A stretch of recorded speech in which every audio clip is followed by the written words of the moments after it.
Falar de loucos é falar de sábios, posto que loucos vêm além da visão. Sentem nos lábios a essência da vida e discordam sem pedir permissão. Loucos, precisamos desses loucos para virar a mesa, jogar o jogo bruto. Mudar o mundo, as regras, não aos poucos, num jump, num espaço curto. No caos que se encontra nosso país, ser louco é a única solução. Somente um louco pode revolucionar a nação.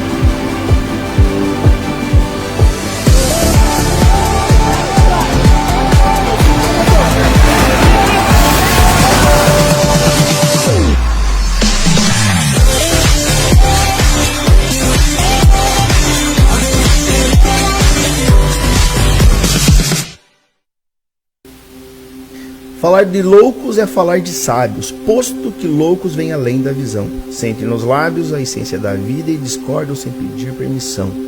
Loucos, precisamos desses loucos para virar a mesa, jogar o jogo bruto. Mudar o mundo, as regras, não aos poucos, num jump, num espaço curto. No caos que se encontra nosso país, ser louco é a única solução. Somente um louco pode revolucionar a nação.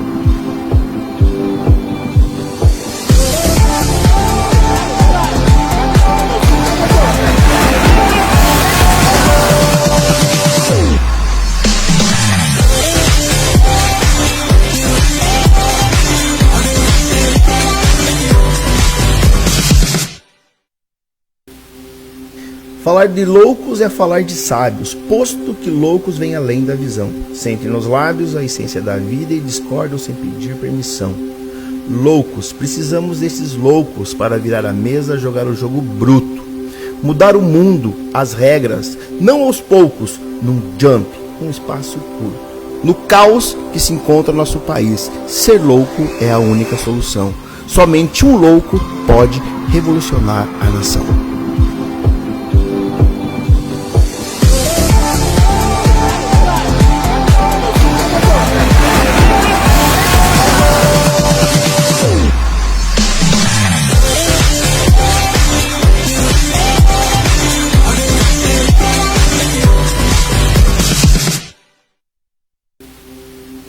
Falar de loucos é falar de sábios, posto que loucos vêm além da visão. Sentem nos lábios a essência da vida e discordam sem pedir permissão. Loucos, precisamos desses loucos para virar a mesa, jogar o jogo bruto. Mudar o mundo, as regras, não aos poucos, num jump, num espaço curto. No caos que se encontra nosso país, ser louco é a única solução. Somente um louco pode revolucionar a nação.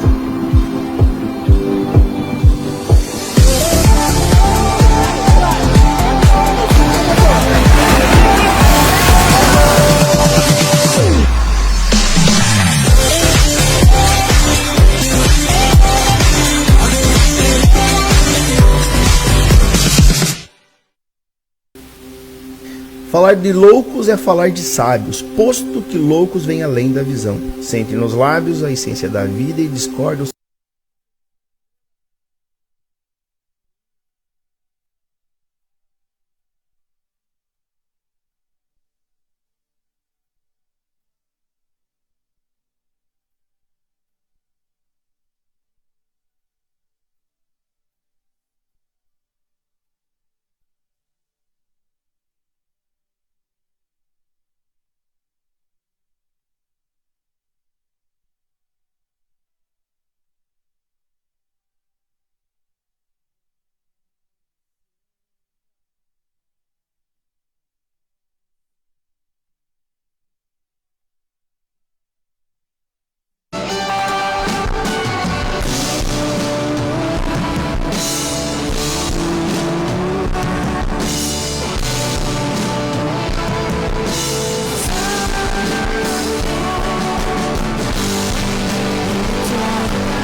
Meu coração há de uma paixão tenho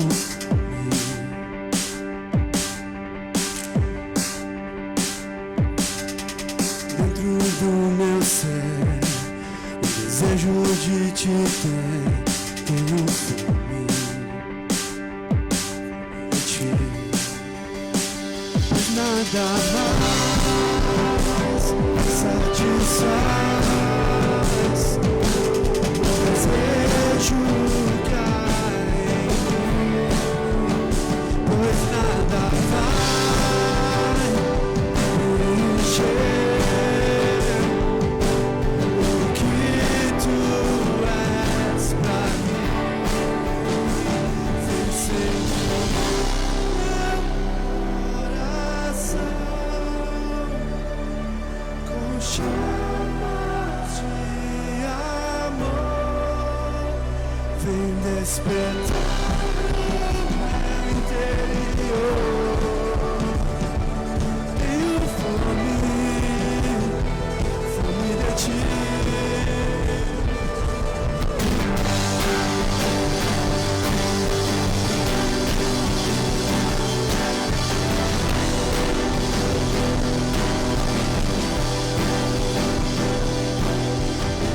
Meu coração há de uma paixão, tenho fome.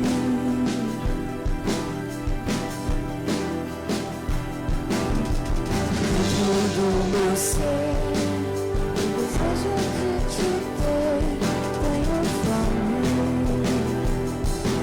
de ti, pois nada mais satisfaz. Desejo que há em mim, pois nada vai me encher o que tu és pra mim. Vou sentir coração como chamas de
com chamas de amor, vem despertar meu interior. Tenho fome de ti.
sempre viverá. Jesus Senhor, além dos altos céus, o amor nos alcançou, pra sempre viverá. Jesus Senhor.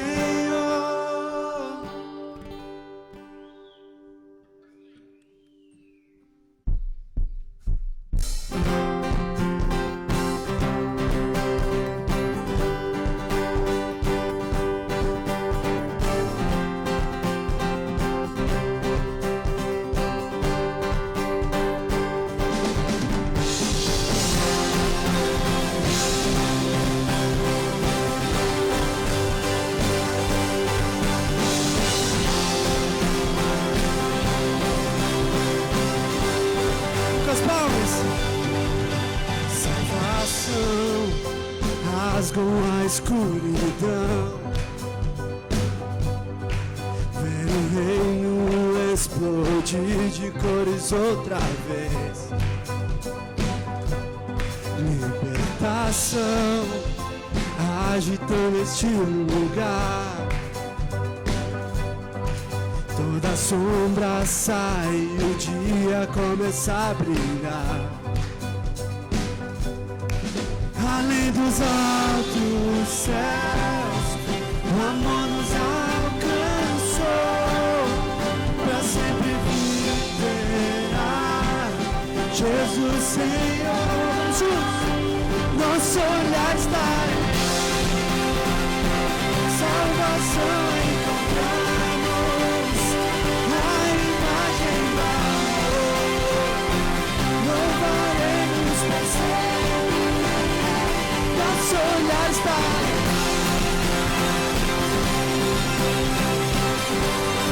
juntos. Nação, acorda pro teu reino vir. Brilha como o sol, a esperança que vem lá do céu.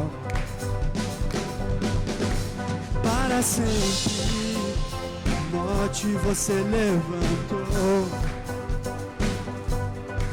Nem o medo há, nem escuridão no seu amor. Além dos altos céus, o amor nos alcançou, pra sempre viverá. Jesus Senhor, nosso olhar está em salvação, encontramos a imagem do amor, louvaremos pra sempre. Nosso olhar está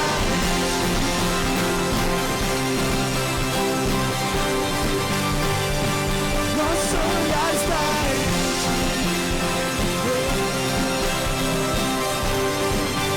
Ti. Além dos altos céus, o amor nos alcançou, pra sempre viverá.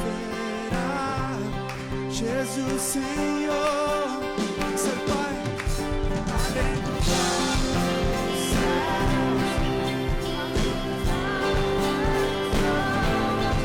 pra sempre viverá. Jesus Senhor, nosso olhar vai.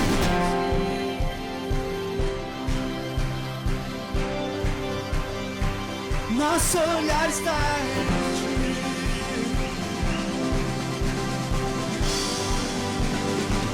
Nosso olhar está em Ti. Salvação encontramos a imagem do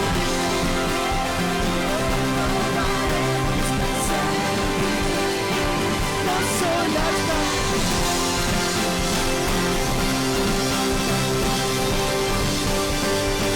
nosso olhar está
agradecemos, Pai. Em nome de Jesus, recebe nosso louvor, Deus, nessa noite. Meu Deus, dá um salve aí no irmão que está do teu lado. Chega perto dele, um abraço. Você que não cumprimentou ainda. É isso aí, pode se sentar, fica à vontade.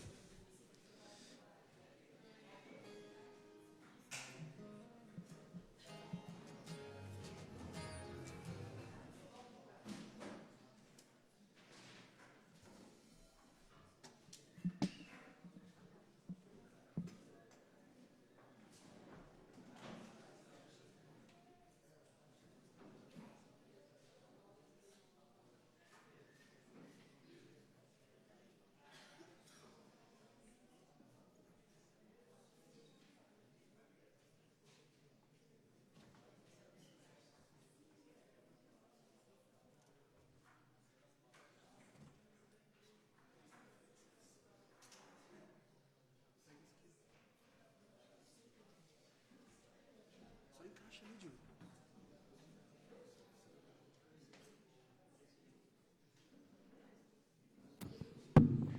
Alô, boa noite, pessoal.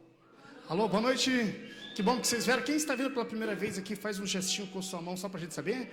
Ó, nós temos uma visitante aqui, mais um visitante aqui, mais uma visitante que veio com a Aline, a Tainá, a Renata, que fazia anos que não vinham. Vamos receber com uma salva de palmas a Isa também. Uma salva de palmas a todas e a todos que estão aqui pela primeira vez. Sejam bem-vindas e sejam bem-vindos.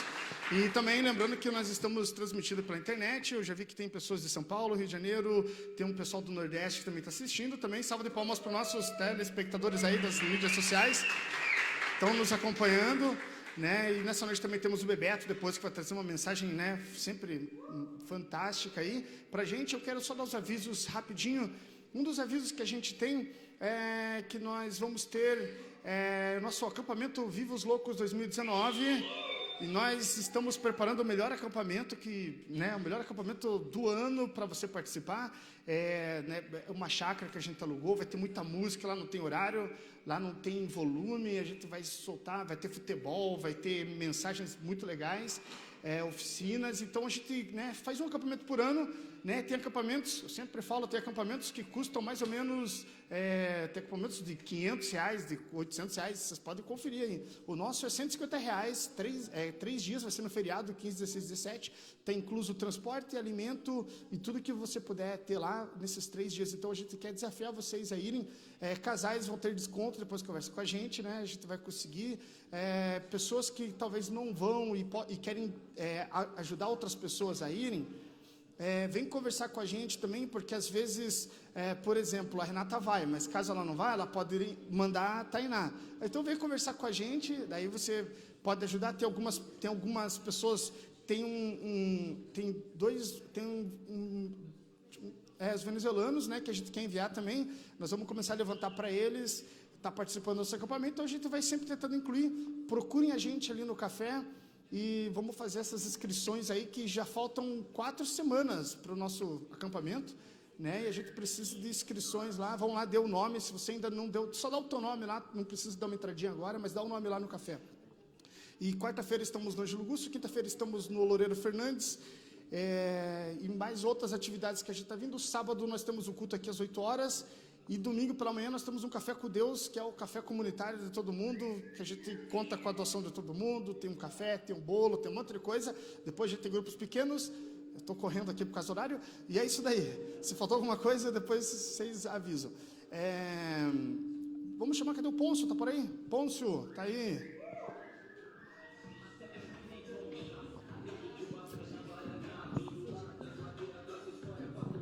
O Tio falou muito rápido, né?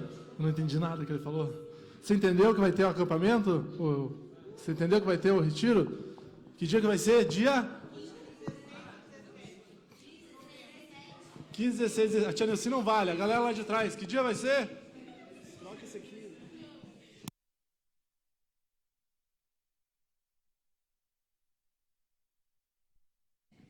Ei. 15, 16, 17. Então, obrigado, galera lá de trás. Vai ter o Viva aos Loucos. Rapidinho, vamos ficar em pé. Porque o Bebeto ali ele tem mensagem para 3 horas. Quero ver ele resumir. Paulo disse à igreja de Corinto que aquele que semeia pouco colhe pouco, e o que semeia muito, colhe muito. Não precisava Paulo nem dizer, é lógico, né? Aquele que semeia pouco, óbvio que vai colher pouco. Que semeia muito, mesmo que algumas sementes não floresçam, mas na quantidade de semeaduras ele acaba colhendo bastante. Então, gente, a gente está te convidando a semear agora aqui na Congrega, com a sua colaboração, com o seu dinheiro. Você pode colocar a mão no bolso aí para ajudar a gente. A igreja, a gente sempre fala, não se paga sozinha, o aluguel tem que pagar, a luz tem que pagar, né? Os projetos sociais que rolam na igreja acontecem com a doação dos irmãos, tem café todo domingo. Quem não vem aqui, a galera da terça, no domingo de manhã, 10 horas, tem sempre café com Deus aqui, e é de graça, há anos, cara. Então você pode vir tomar café aqui de graça, mas tudo isso gera um custo para a galera aqui, e aí você pode ajudar agora, você pode, com muita alegria, com muita fé, ajudar agora a Congrega a continuar com seus projetos. Beleza, gente? Vamos fazer uma oração enquanto você vai catando aí seu dinheiro? Senhor Deus, nós te agradecemos por esse momento, por este culto, pela tua presença, Senhor, por esse louvor maravilhoso que foi cantado aqui, Senhor, esse momento de louvor maravilhoso. Obrigado, Pai, porque o Senhor tem demonstrado o seu amor para conosco tantas e tantas vezes, Senhor. Nós somos muito gratos a Ti. Agora, com muita gratidão e muita alegria, nós queremos contribuir aqui na Congrega. Eu te peço, Pai, a Tua bênção sobre cada um daqueles que vão ajudar aqui, aqueles que vão ajudar com bastante, com pouco, com o que tem, aqueles que não têm, mas gostariam de ajudar e sempre têm colaborado. Obrigado, Senhor, por eles. Os abençoe, Senhor, em nome de Jesus, que eles possam ser muito, muito abençoados em toda a sua vida, em todas as áreas das suas vidas. Em nome de Jesus, obrigado por tudo. Amém. Venha, traga. Cadê? Eu estou escondendo. Aqui, ó. Traga aqui. Peraí. E...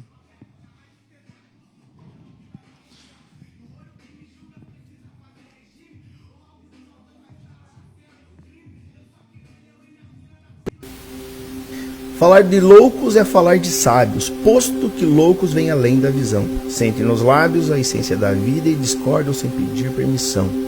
Loucos, precisamos desses loucos para virar a mesa, jogar o jogo bruto. Mudar o mundo, as regras, não aos poucos, num jump, um espaço curto. No caos que se encontra nosso país, ser louco é a única solução. Somente um louco pode revolucionar a nação. Uma salva de palmas, por favor, no Bebeto, não é sempre que ele vem.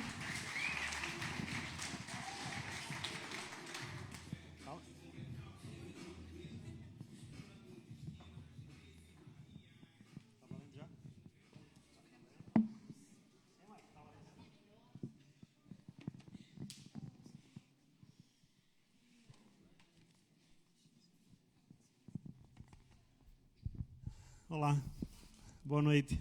Eu não vou falar tanta pressa assim como o Mike, vocês não vão entender. Sou mais tranquilo, talvez o menos louco aqui, né? A idade vai chegando, a gente vai ficando menos louco. Um prazer estar aqui, obrigado, Mike, pelo convite. Tenho uma palavra para partilhar com vocês um pouquinho, não quero tomar tanto tempo. Mas a minha expectativa é que a partir da leitura da Bíblia a gente possa refletir e buscar alguma aplicação para o nosso dia a dia, para a nossa vida. Eu costumo dizer que tem um monte de gente que lê a Bíblia para interpretar a Bíblia. Essa não tem sido a minha opção, essa não tem sido a minha escolha. Eu não estou a fim de interpretar a Bíblia. Eu tenho procurado ler a Bíblia para que ela me ajude a interpretar a vida. Eu acho que essa ferramenta aqui é uma ferramenta extraordinária para ajudar a gente a interpretar a vida, a compreender melhor a vida, compreender melhor a razão da nossa existência aqui na Terra. Então, eu não manjo de hebraico, eu não manjo de grego, eu sei que os dicionários podem ajudar, eu falo português, falo espanhol, mais nada do que isso. Então, a minha aproximação da Bíblia, já há algum tempo, já há alguns anos, tem esse propósito. Eu quero me aproximar, eu quero ler, porque eu entendo que essa ferramenta aqui é uma ferramenta poderosa, que ajuda a gente e abre os nossos olhos para que a gente leia a vida, interprete a vida a partir dessa perspectiva do Criador, de Deus. Então, a nossa proposta é olhar e encontrar nela ajuda para a nossa caminhada de fé e de esperança e de missão nesse mundo. Eu quero falar um pouco sobre escolhas, sobre todos nós aqui fazemos escolhas o dia todo, todos os dias. Não tem como a gente não tomar decisões na vida. A gente toma decisão, até quando não decide, a gente decide. Não é? Se você decide não decidir. Então, você fez uma escolha, e isso faz parte da nossa vida. E as escolhas que a gente faz na nossa caminhada, na nossa vida, as escolhas, elas mostram quem nós somos. Quando a gente é livre, nós somos livres, porque Deus nos criou com essa liberdade. A liberdade que nós usamos para fazer escolhas, elas mostram quem nós somos, elas mostram o nosso caráter. O seu caráter não é demonstrado, ou o meu caráter não é demonstrado. Nós não mostramos quem nós somos quando fazemos alguma coisa por imposição. Quando alguém vem e enquadra a gente e fala, você vai fazer isso aqui. E aí você começa a fazer porque alguém impôs para você, e aí alguém olha e fala, olha, o cara é assim, veja o que ele está fazendo. Não, essas escolhas feitas com base na imposição, elas não mostram quem você é. Elas não mostram quem eu sou. Nós mostramos quem nós somos de fato e de verdade quando nós tomamos escolhas livres, como nós fazemos decisões livres, com liberdade, quando não tem ninguém enquadrando a gente, quando a gente está sozinho. A gente fala muito de ética, né? Não sei no Brasil como é que está esse negócio de ética, mas tem muita ética relativa no Brasil, né? A ética virou um negócio relativo, né? Eu costumo dizer que ética é aquilo que você faz quando ninguém está vendo, cara. Ética tem a ver com aquilo que você faz quando ninguém está vendo você. Ética tem a ver com isso. Então, as escolhas que a gente faz na vida com liberdade são essas escolhas que mostram quem nós somos realmente. Mostram o nosso caráter, revelam o nosso caráter. Quais são as escolhas que você tem feito? Né? Quais são as escolhas que eu tenho feito na nossa caminhada, no nosso dia a dia, na nossa caminhada de fé, na nossa caminhada de serviço e de missão aqui no mundo? Quais são as escolhas? As escolhas têm mostrado que nós somos, de fato, discípulos de Jesus, seguidores de Jesus de Nazaré? Revelam alguma coisa de Jesus, as escolhas e as decisões que nós fazemos, as prioridades que nós estabelecemos em nossa vida e na nossa caminhada, revelam algo do caráter de Jesus? Alguém pode sentir o cheiro de Jesus na vida da gente, sabe? Eu conheço um cidadão chamado Antônio Vitor, lá no fundão do Vale do Ribeira, numa comunidade chamada Caçador. Ele é um ministro de Eucaristia, um líder da Igreja Católica, e ele costuma, quando ele vê alguma ação em defesa da vida, quando ele vê alguma ação que tem a ver com a prática da justiça na comunidade, o seu Antônio costuma dizer assim, eu estou sentindo o cheiro de Jesus aqui. Eu lembro a primeira vez que eu vi isso dele, eu falei, que narizinho bom, não é? O cheiro do reino. E eu falei brincando, ele ficou bravo. E ele falou, você pensa que eu estou brincando? Eu falei, não, é que o seu nariz é bom, né? O senhor consegue sentir o cheiro do reino de Deus. E ele falou, onde tem luta pela vida e onde tem luta pela justiça, Jesus está presente. Jesus está presente, porque o nosso Deus é o Deus da vida e o nosso Deus é o Deus da justiça. Então, as nossas escolhas têm revelado alguma coisa do caráter de Jesus, do jeito de Jesus, né? Jesus não cabia numa estrutura religiosa. Vocês sabem disso. Quem lê um pouquinho dos evangelhos sabe que Jesus não cabia. Jesus, como um bom judeu, como um rabi, Jesus ia na sinagoga, mas normalmente ele arrumava encrenca. Não sei se você já percebeu isso lendo os evangelhos. Ele não cabia naquele sistema. Aquele sistema era um sistema opressor. Como qualquer sistema religioso dos nossos dias, a religião oprime, a religião mata. A religião mata os profetas. A religião mata os profetas. Sempre foi assim. E não foi diferente com Jesus. Jesus não cabia naquela estrutura opressora, naquela relação do Estado ou do Império Romano com o sistema religioso, com o sistema econômico que estava triturando as pessoas. Jesus não cabe naquele esquema e ele faz uma escolha de andar na contramão, de nadar o rio, subir o rio. Uma escolha radical, não tem atalho. Jesus não fez atalho. ele encarou a cruz. E eu não sei, nesses tempos modernos ou pós-modernos, não sei em que era você está, né? Mas a gente tá nessa coisa, né, do café sem cafeína, aí tem o pão sem glúten, aí o pessoal está achando que tem evangelho sem cruz. Não tem evangelho sem cruz, pessoal. Não tem evangelho sem luta. Não tem como fazer atalho. Não tem como.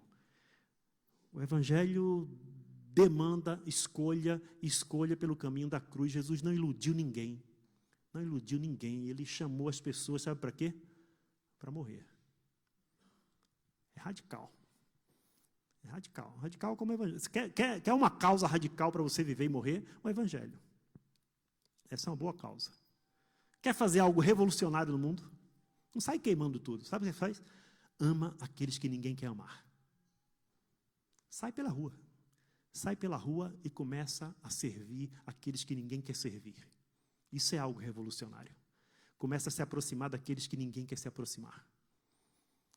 Começa a dar atenção para aqueles que são invisíveis. Começa a fazer isso. Essa foi a pegada de Jesus.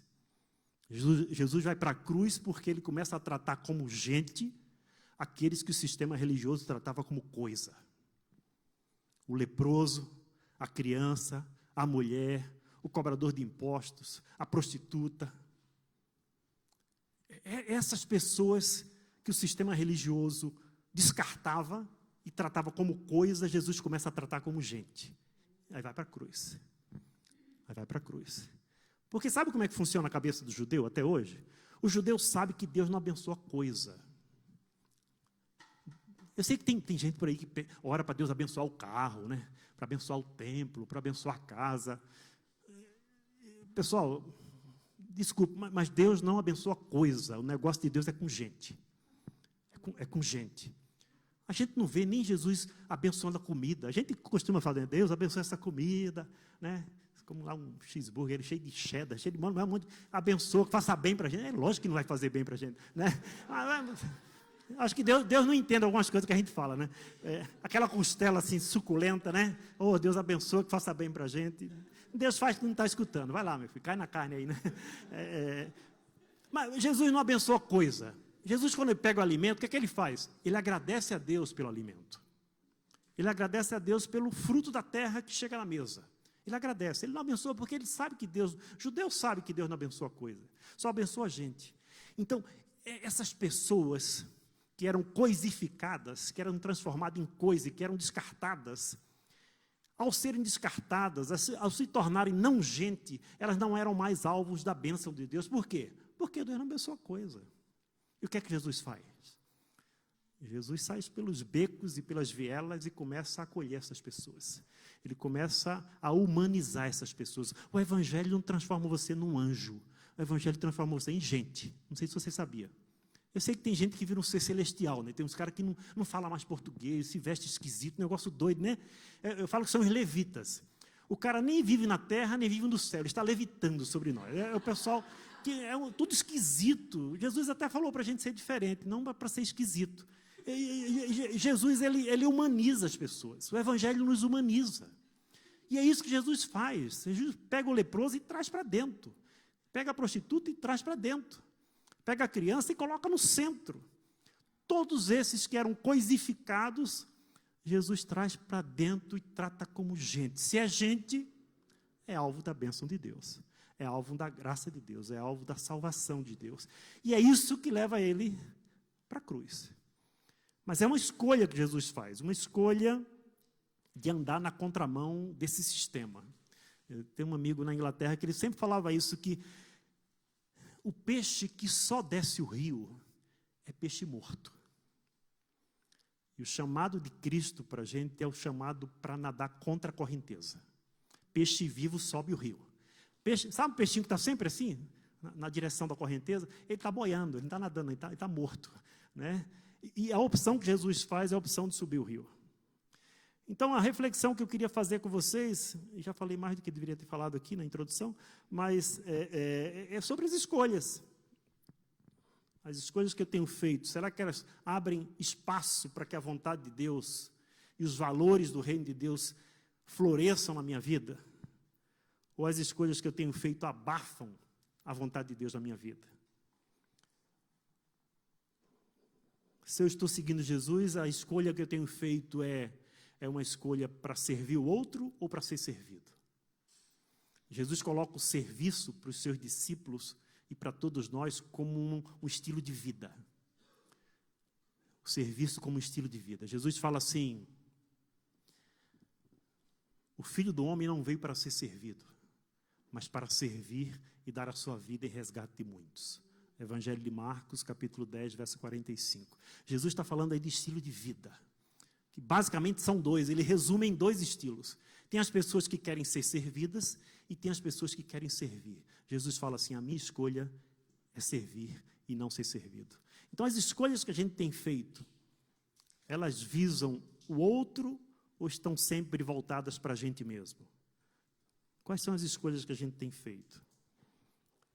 A gente escolhe encarar as lutas e suportar as pressões por amor a Cristo, ou a gente age como um camaleão que muda de cor em cada ambiente que chega?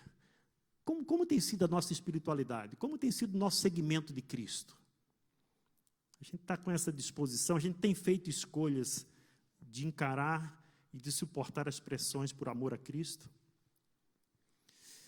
Tem um texto, é longo, não sei se vocês usam a Bíblia, mas Atos capítulo...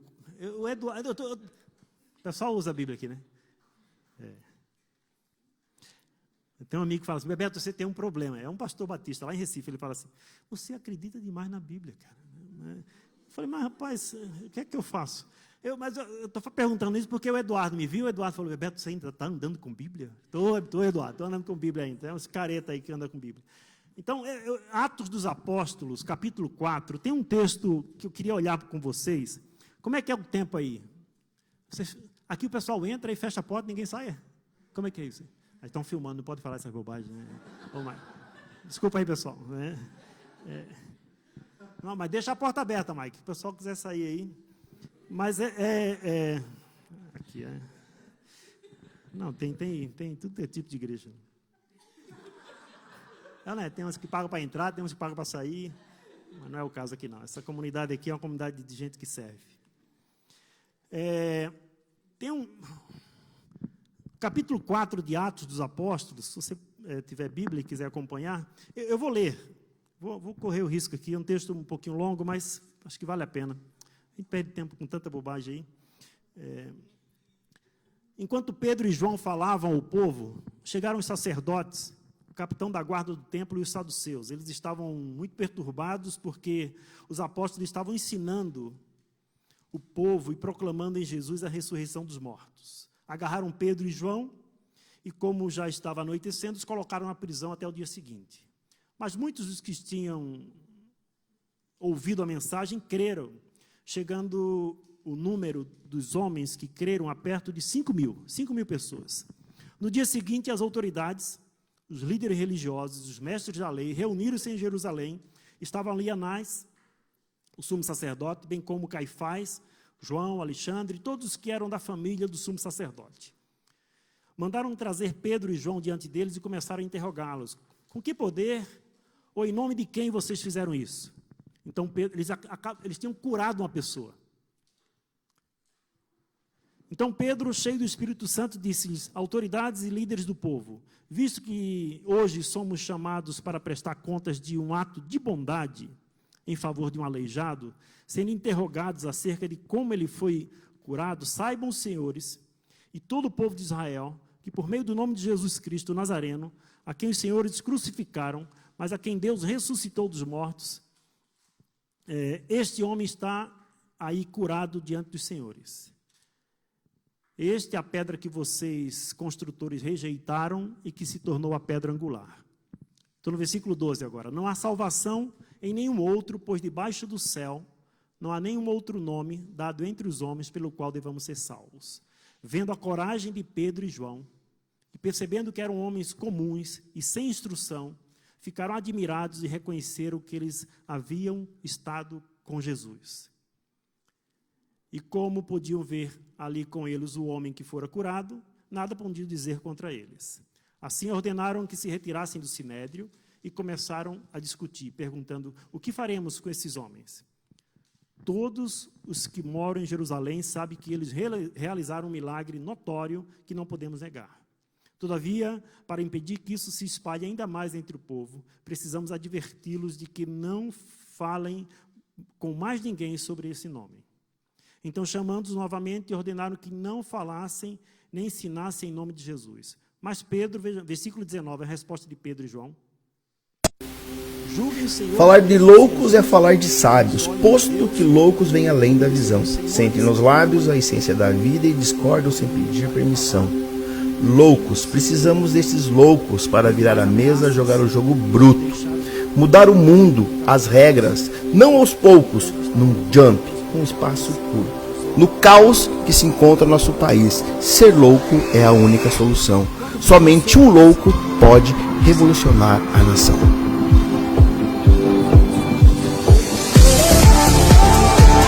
E contaram tudo o que os chefes dos sacerdotes e os líderes religiosos lhe tinham dito.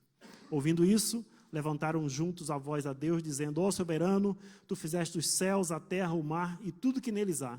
Tu falaste pelo Espírito Santo por boca do teu servo, nosso pai Davi, porque se enfureceram as nações e os povos conspiraram em vão. Os reis da terra se levantam e os governantes se reúnem contra o Senhor e contra o seu ungido. De fato, Herodes e Pôncio Pilatos reuniram-se com os gentios e com o povo de Israel nesta cidade para conspirar contra o seu santo servo Jesus, a quem ungiste.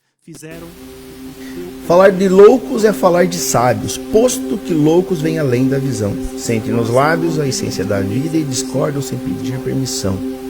Loucos, precisamos desses loucos para virar a mesa, jogar o jogo bruto. Mudar o mundo, as regras, não aos poucos, num jump, um espaço curto. No caos que se encontra no nosso país, ser louco é a única solução. Somente um louco pode revolucionar. Todos ficaram cheios do Espírito Santo e anunciavam corajosamente a palavra de Deus. Até aí. Um texto bem longo, eu sei que é longo, e às vezes fica chato, né? Mas uma coisa que salta nesse texto, para mim, são várias coisas, mas é essa questão da escolha que esses homens fazem. Eles são ameaçados, eles tinham feito o bem, eles tinham curado alguém. Isso desagradou os líderes religiosos. E eles são perseguidos, e eles são aprisionados, e eles são ameaçados, porque eles fazem o bem, e eles ficam presos. E uma coisa que salta para mim no versículo 23 é a escolha que esses dois discípulos de Jesus fazem quando eles são soltos, quando eles são colocados em liberdade. Enquanto eles estão presos, eles não têm capacidade de escolha. Os caras tinham poder para prendê-lo, os caras tinham poder para matá-lo em nome da religião, assim como fizeram com Jesus. Mas eles estão presos sem capacidade de escolha, sem capacidade de tomar decisões. Mas aí o versículo 23, depois de ameaça, depois de prisão, depois de uma série de tentativas de intimidação, esses homens são soltos. E aí é muito impactante para mim a decisão que eles tomam, a escolha que eles fazem quando eles são soltos. E o texto começa a mostrar para a gente qual é a escolha que eles fazem. Depois de soltos, versículo 23, quando foram soltos, ou seja, quando eles ficam livres para fazer escolhas, quais são as escolhas que eles fazem? Depois de tanta ameaça, depois de tanta intimidação, depois de tanta pressão, depois da prisão, quando eles ficam livres para fazer escolhas, quais são as escolhas que eles fazem? Eu quero destacar 3 coisinhas aqui para vocês. Primeiro, eles poderiam escolher o isolamento e a vida no anonimato. Se eles ficassem quietos, se eles não se reunissem mais com aquele grupo, com aquele movimento que nasce a partir da instrução, do ensino de Jesus de Nazaré, se eles, depois da prisão, fizessem a escolha e optassem pelo isolamento, eles viveriam sossegados. Sossegados. Sem pressão, sem ameaça, sem intimidação, sem cadeia e sem morte. Eles poderiam escolher o isolamento, mas eles escolheram o acolhimento na comunidade de fé. Eles fizeram uma escolha pelo acolhimento. Versículo 23 diz assim: quando eles foram soltos, Pedro e João voltaram para os seus companheiros e contaram tudo o que os chefes dos sacerdotes haviam dito. Eles fazem a escolha por permanecer na comunidade. Eles fazem a escolha com toda a liberdade do mundo de não deixar o grupo, de não deixar de tomar café com Deus, né? É essa a escolha. Vocês, sabe, companheiro, a gente às vezes usa, né, o termo companheiro, é uma palavra de origem que vem do latim, que significa comer o pão juntos. Companheiros são aqueles que comem o pão juntos. No domingo de manhã aqui, a gente tem uma companheirada aqui, né, Mike? Uma companheirada comendo o pão junto. É aquele que come o pão junto, isso é companheiro. A escolha que eles fazem não é pelo isolamento, a escolha que eles fazem é pelo acolhimento da comunidade de fé. Eles procuram os companheiros, eles querem andar juntos. Porque essa opção pelo isolamento é a opção pelo suicídio. A opção pelo isolamento é a opção que vai nos fazer adoecer. Sozinho a gente não aguenta, pessoal. Essa opção é suicida. Jesus falou isso. Quando que Jesus falou isso? Jesus falou de dois caminhos. Lembram disso? O caminho estreito e o caminho largo. Ele fala que o caminho largo, ele leva para a perdição e para a morte. O caminho estreito leva para a vida e para a salvação. O caminho da comunidade é o caminho estreito. É onde a gente bate no outro, é onde a gente pisa no pé do outro, é onde a gente esbarra no outro. Mas é onde, quando a gente vê alguém caindo, a gente está perto e a gente levanta. Esse é o caminho estreito. Então tem uma porta ali de 1,20 m e a gente fala assim, pessoal, vamos sair todo mundo agora. Todo mundo passar por aquela porta. Vai ser né? Vai bater no outro? Vai pisar no outro, talvez pisar no pé. Esse é o caminho estreito, esse é o caminho da vida. Esse é o caminho da vida. O caminho largo, tem um ali, tem outro lá atrás. Aí alguém cai lá, você não viu que ele caiu. Você não pode socorrê-lo porque você não enxergou quando ele caiu. Esse caminho espaçoso é o caminho da morte. O caminho do isolamento é o caminho da morte. Esses homens, com toda a liberdade para fazer escolha, eles escolhem o acolhimento da comunidade. Eles escolhem a companheirada. Eles querem continuar comendo o pão juntos. Esse é o caminho da vida. Esse é o caminho da vida. Tem problema? Tem. Tem problema nessa comunidade de fé? Deve ter, provavelmente. Tem gente. O único problema da igreja é que tem gente, o resto é tudo beleza, né? Cadeira não mexe com ninguém, instrumento mexe, né? É gente, igual a gente. Tem problema, tem tensão. Eu tenho encontrado muita gente que tem feito a opção pelo isolamento. E a opção pelo isolamento é a opção pela morte, pessoal. E aí eu vou conversar, sempre que estou em Curitiba, vamos almoçar, vamos comer junto. E aí eu quero, não, bebê, estou saindo da comunidade. Por que está saindo da comunidade? O pessoal é muito complicado. Eu falei, quem que é complicado? Não, o pessoal, sempre o outro, né? Não sei se vocês já perceberam isso.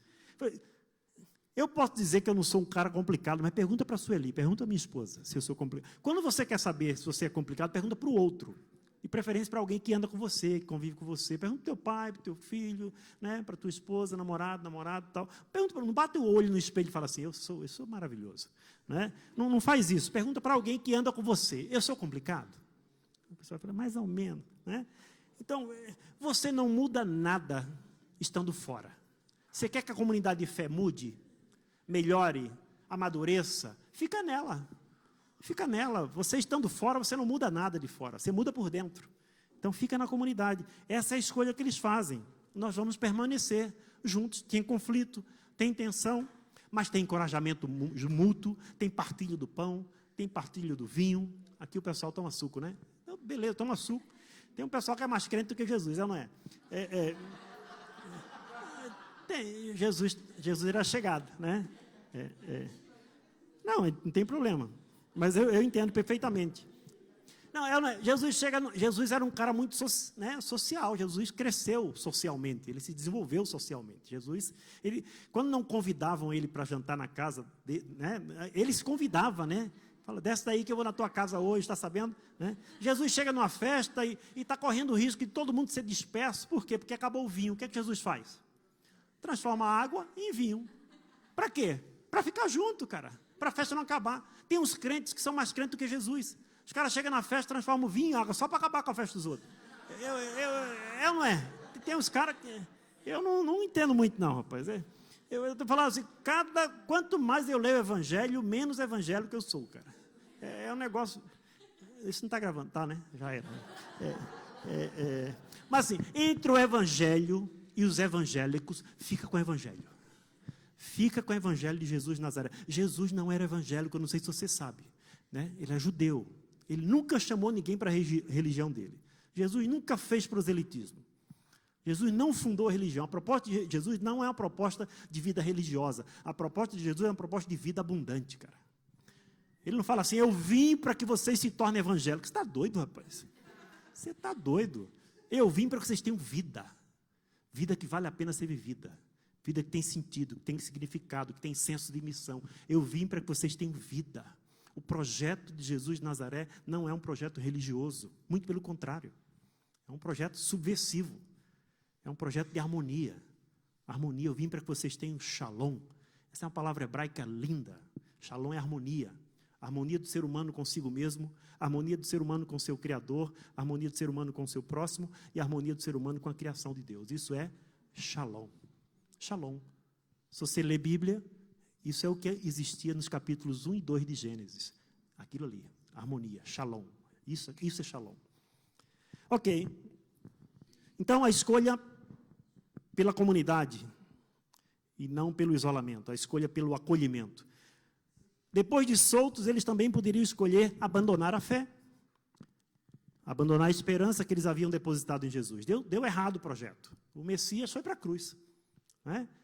Depois de soltos, depois de tanta ameaça e de tanta intimidação, eles podiam ter feito a opção e a escolha de abandonar a fé, mas eles não fazem isso. Eles escolhem continuar adorando a Deus juntos. O versículo 24 fala isso. O versículo 23 fala que eles procuram os companheiros, contam tudo o que aconteceu, falam de todas as ameaças, e aí, quando os caras ouvem, corre todo mundo? Não, o versículo 24 fala, ouvindo isso o quê? O relato, as intimidações, as ameaças, ameaça de morte. E morreu tudo depois, viu? Esse pessoal aqui, morreu todo mundo aqui. Né? Uns decapitados, outros foram serrados ao meio, outros foram assados em chapa vivo. A história, um historiador judeu chamado Joséfo diz que Pedro foi crucificado de ponta cabeça. Né? E você é discípulo de Jesus, então vai morrer como ele morreu. Ele falou assim, eu não sou digno de morrer como meu Senhor. Aí inverteram a cruz, ele morreu de ponta cabeça, ele foi crucificado de ponta cabeça. Outros foram rasgados ao meio, outros serviram de tochas para iluminar os palácios e os jardins de Nero, queimados vivos. Esse era o evangelho, pessoal. Esse era o evangelho. A gente amarelou, pessoal, a gente afrouxou o negócio. Pastor Werner Fuchs, pastor alemão, não, pastor, é alemão mesmo, né? Um pastor luterano, eu falo pastor alemão, o Isaci conhece, o pastor Werner sempre fala isso, ele fala, o evangelho era uma bomba, e a gente transformou o evangelho numa garapa, numa aguinha com açúcar, cara. Esse evangelho, esses caras aqui, que foram decapitados, foram serrados ao meio, foram comidos por leões, por causa da sua fidelidade a Jesus. E a gente não aguenta uma coxa, está todo mundo miando, né? Chiando, mas eu não vou nem falar sobre isso. Eles poderiam escolher abandonar a fé, mas eles não fazem isso, eles não fogem de Deus, eles fogem para Deus. Ouvindo isto, levantaram juntos a voz a Deus, dizendo, ó soberano, tu fizeste os céus, a terra, o mar e tudo que neles há. E aí começam a adorar a Deus juntos. Eles não abandonam a fé. Poderiam ter escolhido abandonar a fé, mas eles não escolhem abandonar a fé, eles escolhem continuar adorando a Deus. Não fogem de Deus, fogem para Deus. E uma outra escolha que eles fizeram, e eu termino com essa, eles poderiam escolher o silêncio. Poderiam sair dali e falar, acabou, vamos cada um para o seu canto, não vamos falar mais. Se falar vai ter ameaça, se falar vai ter cadeia, se falar vai ter morte. Vamos ficar em silêncio, a gente age aqui tipo um 007, né, um James Bond aí de Jesus. A gente fica quietinho aqui, né, e não vamos fazer barulho, ninguém mexe com a gente não mexe com ninguém. Eles podiam ter feito, depois de tanta ameaça, depois da cadeia, depois de soltos, eles podiam escolher o silêncio. O silêncio significava segurança, pessoal. O silêncio significava estabilidade. Você não quer ter segurança? Você quer ter segurança, você quer ter estabilidade. Bastava calar a boca. Se eles calassem a boca, eles teriam segurança. Eles teriam estabilidade, teriam tranquilidade. Mas eles não escolheram o silêncio. Eles escolheram seguir proclamando a palavra de Deus. Eles escolheram continuar sinalizando esse reino de vida, esse reino de libertação, esse reino de justiça. Eles pediram a Deus, diante das ameaças, eles pedem a Deus para que Deus fale assim, Deus, olha para a ameaça deles e ajuda a gente a escapar. Não. Deus, olha para a ameaça deles e dá coragem para que a gente continue proclamando o teu reino nesse lugar. Isso é maravilhoso, não é não? Que escolha radical. Eles oram desse jeito, eu estou no versículo 29, estou terminando. Agora, Senhor, considera as ameaças deles e capacita os teus servos para anunciarem a tua palavra corajosamente. Que escolha radical, né? Que escolha radical. Essa é a escolha que eles fazem. E os caras fazem isso, viu? A partir de 12 homens. A partir de 12 homens. Homens e mulheres. Os caras viram o Império Romano de ponta cabeça, meu irmão. Viram o Império... Deus fala de muitas maneiras, né? O Senhor está falando que eu devo terminar. Vou terminar, né? Como é que está? Está tarde, né? Então, as nossas escolhas revelam ao mundo que nós somos discípulos de Jesus de Nazaré. A minha palavra assim, de encorajamento para a minha vida, eu não falo nada para os outros que não seja para mim. 3 recomendações práticas assim, né? E você tem toda a liberdade de fazer as escolhas que você quiser. Mas assim, como irmão mais velho, assim, eu queria recomendar assim para vocês: escolham ficar perto da comunidade de fé. Não vai por esse caminho do isolamento. Fica perto. Amém? Fica perto, fica na comunidade. Continua na mesa, continua comendo pão junto. Tem problema, tem problema. Tem gente problemática, tem, inclusive você, né? Mas assim, fica junto.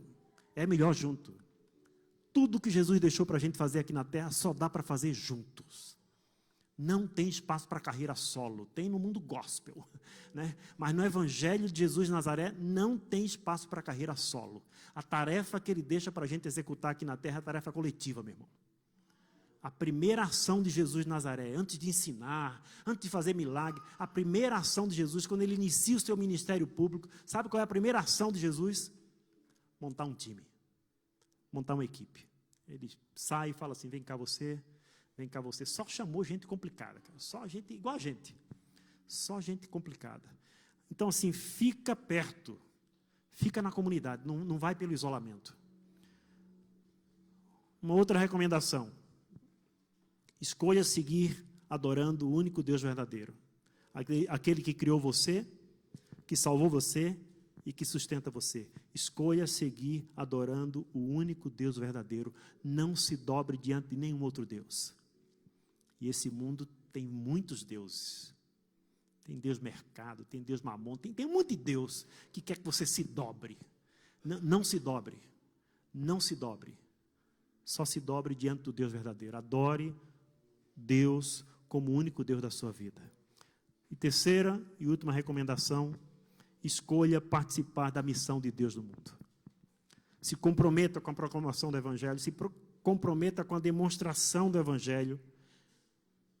Se comprometa, demonstre em quem você crê, demonstre quem é o Senhor da sua vida. E às vezes não precisa usar muitas palavras.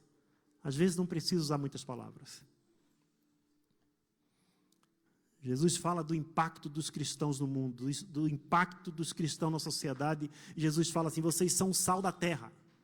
E vocês são a luz do mundo. Lembram disso? Estou falando em Mateus capítulo 5, 14. Vocês são o sal da terra e vocês são a luz do mundo. E quando os discípulos ouvem isso, eles não vão fazer um congresso, não vão fazer uma conferência. Eles sabiam qual era a função do sal. Qual é a função do sal? O sal impede que o alimento apodreça, não é isso? Jesus está falando para eles assim, a presença de vocês na cidade de Curitiba vai impedir que Curitiba apodreça, cara. Porque onde tem sal, o alimento é preservado. Então a presença de vocês no mundo vai impedir que o mundo apodreça. E uma outra função do sal é realçar o sabor do alimento. Jesus fala assim, vocês são o sal da terra. Onde vocês estiverem presentes, a vida vai ser melhor. A vida vai ser mais saborosa. A vida vai ser mais bela. Onde vocês estiverem presentes, tudo aquilo que é bom e belo na minha criação vai ser realçado. Vocês são o sal da terra. E depois a outra figura muito simples que ele usa é a luz. Ele fala assim, vocês são a luz do mundo. Vocês são a luz do mundo. E é muito interessante que Jesus associa o brilho dos seus discípulos na sociedade, ele associa, sabe a quê? Ele não associa o brilho dos discípulos na sociedade a discursos. Ele associa a prática das boas obras. Vocês são a luz do mundo, portanto, saiam pelo mundo e pratiquem boas obras. Sabe o que Jesus diz? Versículo 16, Mateus 5. As pessoas vão ver o que vocês estão fazendo e vão glorificar o Pai que está nos céus. Eu acho isso lindo. Jesus não fala assim, as pessoas vão ouvir o que vocês estão dizendo. Ele diz assim, as pessoas vão ver o que vocês estão fazendo e vão glorificar o Pai que está nos céus. Então faça essa escolha de ser sal e de ser luz. Amém? Sal da terra e luz do mundo. Faça essa escolha. Que Deus nos fortaleça e que Deus nos dê essa coragem que Ele deu para esses discípulos, que Ele dê para a gente nadar contra a corrente e para a gente se levantar como povo dEle contra qualquer sistema gerador de morte, de opressão, de violência e de maldade nesse país. Nós não podemos nos conformar com nenhum sistema gerador de morte. Nós não podemos cruzar os nossos braços diante de nenhum sistema que gera opressão e morte. Nós não podemos. Se nós fizermos isso, nós estamos negando Deus, pessoal. Não se nega a Deus só com boca, se nega a Deus com atitude. É quando a gente sai daqui, que a gente vai autenticar que nós somos discípulos de Jesus, ou se a gente vai negar Jesus e vai jogar lama no rosto dele. Os discípulos de Jesus falou, eu sou a vida. Se nós somos seguidores da vida, nós não podemos cruzar os braços diante de nenhuma estrutura geradora de morte. Nós não podemos. Nós não temos o direito. Nós não temos o direito de aceitarmos qualquer estrutura geradora de violência, de morte e de opressão nesse país. Então, que Deus nos ajude nessa tarefa que demanda coragem e não tem atalho, meu irmão. Não tem atalho. Amém? Deus abençoe vocês. Amém.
Deus. Isso aí, galera. Deus abençoe. Sábado tem culto na congrega. Dá um salve aí na pessoa que está do teu lado. Vai em paz. E é isso aí.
Quê?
Falar de loucos é falar de sábios, posto que loucos vêm além da visão. Sentem nos lábios a essência da vida e discordam sem pedir permissão.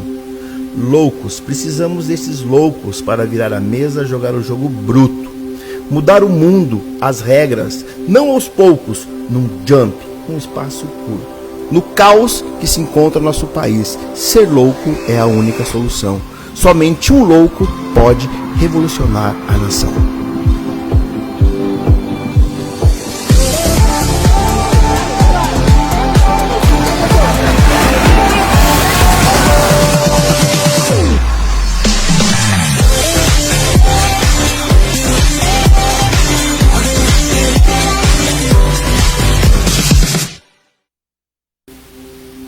Falar de loucos é falar de sábios, posto que loucos vêm além da visão. Sentem nos lábios a essência da vida e discordam sem pedir permissão. Loucos, precisamos desses loucos para virar a mesa, jogar o jogo bruto. Mudar o mundo, as regras, não aos poucos, num jump, num espaço curto. No caos que se encontra no nosso país, ser louco é a única solução. Somente um louco pode revolucionar a nação.